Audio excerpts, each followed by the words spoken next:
महाराष्ट्राचे आराध्य दैवत, रयतेचे कैवारी, युगपुरुष श्री छत्रपती शिवाजी महाराजांना विनम्र अभिवादन आणि सर्व बंधू भगिनींना, विशेषतः शेतकरी बंधू भगिनींना आदरपूर्ण नमस्कार.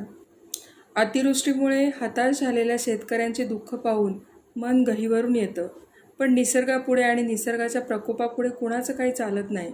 तरी एक शेतकऱ्याची लेक म्हणून महाराष्ट्रातल्या माझ्या शेतकरी दादाला मी माझ्या काव्यातून विनंती करते की कितीही संकट असेल तरी हतबल होऊ नकोस, निराश होऊ नकोस, आत्महत्या करू नकोस. हिम्मत बाळग. तुझं कुटुंब आणि संपूर्ण जग तुझ्याकडे आशेने पाहत आहे. तू उभ्या जगाचा पोशिंदा आहेस. अन्नदाता जगला तरच जग भरल्यापोटी जगू शकतं. आणि शेतकरी बांधवांना एक विनंती म्हणून मी एक काव्यरचना केलेली आहे. बळीराजाची व्यथा.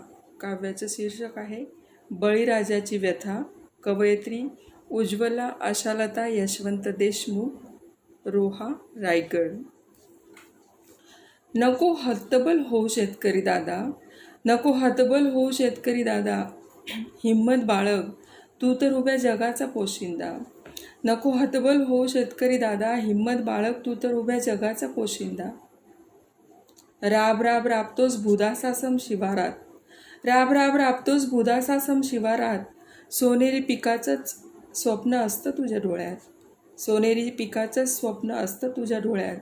नसते तमा तुला उन्हाची, नसते तमा तुला उन्हाची, घामाच्या धारांची. दिवस रात्र कष्ट करून राखण करतोस पिकाची. भूमातेला विणवतोस तू बक्कळ पीक पिकू दे औंदा, भूमातेला विणवतोस तू बक्कळ पीक पिकू दे औंदा.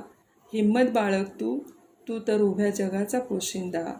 हिम्मत बाळग, तू तर उभ्या जगाचा पोशिंदा. सणवार हौसमौज सोडून हंगामात शेतीची मशागत करतोस, सणवार हौसमौज सोडून हंगामात शेतीची मशागत करतोस.